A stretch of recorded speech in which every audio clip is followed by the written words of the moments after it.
College of Teacher Education, Prayagraj. College of Teacher Education. Welcome to our official channel.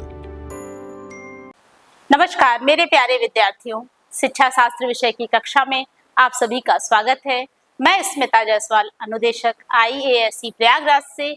आज हम बात करेंगे शिक्षा की प्रयोगशाला में विभिन्न दार्शनिक एवं शिक्षा शास्त्रियों में से एक ऐसे शिक्षा शास्त्री की शिक्षा दर्शन की जिन्होंने अपने विचारों के माध्यम से एक शिक्षा योजना प्रस्तुत की और जिनके विचार ने न केवल भारत बल्कि विश्व के अन्य देशों को भी प्रभावित किया, जिनके जन्म दिवस को विद्यार्थियों हम सब राष्ट्रीय युवा दिवस के रूप में आज भी मनाते हैं।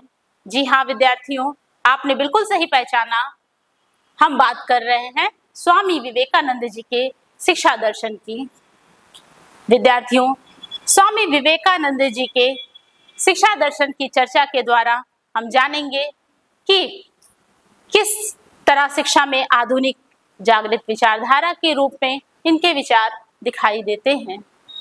स्वामी विवेकानंद जी के शैक्षिक दर्शन आज भी प्रासंगिक दिखाई देते हैं, क्योंकि यह मूल्य आधारित शिक्षा जो कि वैल्यू बेस्ड एजुकेशन और समग्र पाठ्यक्रम इंक्लूसिव करिकुलम पर जोर देता है।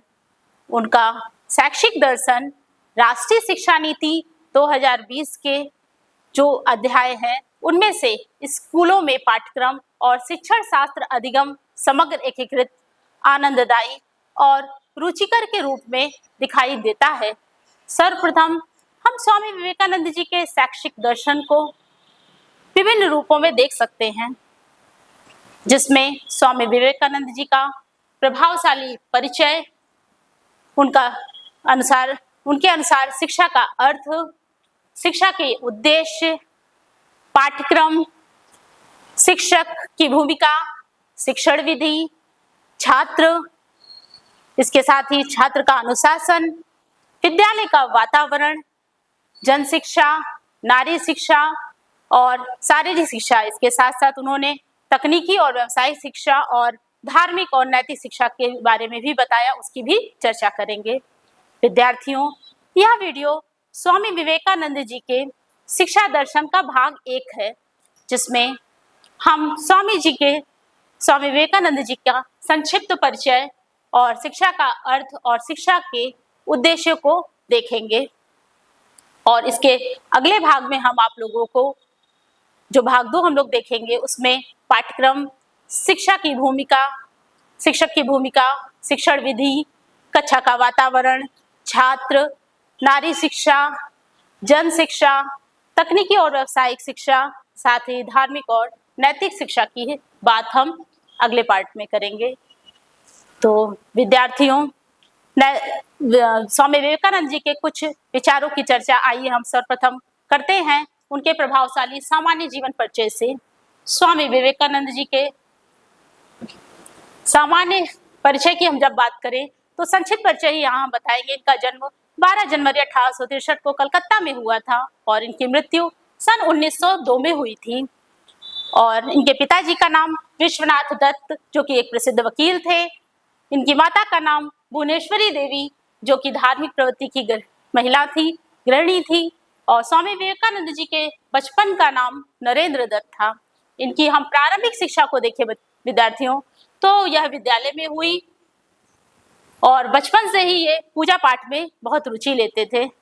श्री राम कृष्ण परमहंस के ये शिष्य थे और इन्होंने उपनिषदों और वेदों का गहन अध्ययन किया। ये एक महान दार्शनिक, समाज सुधारक और आध्यात्मिक व्यक्तित्व के रूप में चर्चित थे। ये शिक्षा को समग्र मानव विकास और सामाजिक परिवर्तन का माध्यम मानते थे।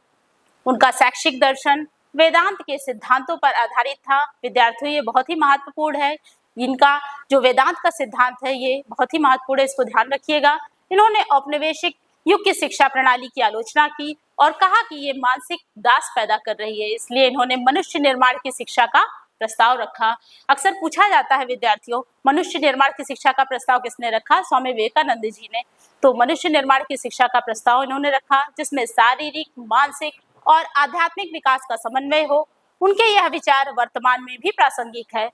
अब हम बात करते हैं शिक्षा के अर्थ की।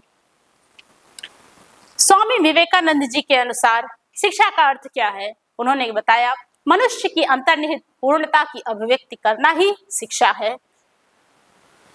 ऐसी बस शिक्षा जो है, उनका मानना था कि कोई ज्ञान की कोई वस्तु नहीं है जिसे हम बाहर से प्राप्त करें, बल्कि यह मानव आत्मा के भीतर में ही निहित होती है और शिक्षा की प्रक्रिया केवल इन आंतरिक और अनंत ज्ञान की खोज का एक अनावरण है। शिक्षा का एक माहौल तैयार करती है उस अनावरण को हटा करके, और उस पूर्ण दिव्यता को विकसित करने, उन्हें बाहर निकालने में मदद करती है। इस प्रकार विद्यार्थियों, इस बात को उन्होंने एक एग्जाम्पल के माध्यम से भी बताया था। आपने गुरुत्वाकर्षण की खोज का नियम सुना होगा। उस बात को उन्होंने गुरुत्वाकर्षण की खोज का उदाहरण देकर समझाया और तर्क दिया कि उस समय उन्होंने ये बताया था कि गुरुत्वाकर्षण का जो नियम, जो सेब ऊपर से गिरा था, वो गुरुत्वाकर्षण का नियम सेब में नहीं बल्कि न्यूटन के अपने मन में था। गिरता हुआ सेब जब वो न्यूटन देखते हैं तो सेब केवल एक उनके लिए संकेत था, जिसने अपने विचारों को उन्होंने पुनः व्यवस्थित करके उनके बीच एक नया संबंध खोजने में मदद की। उनके अनुसार सभी शिक्षा, चाहे वो लौकिक हो या आध्यात्मिक, सब आंतरिक खोज की एक प्रक्रिया है। आइए बात करते हैं अब हम शिक्षा के उद्देश्यों की।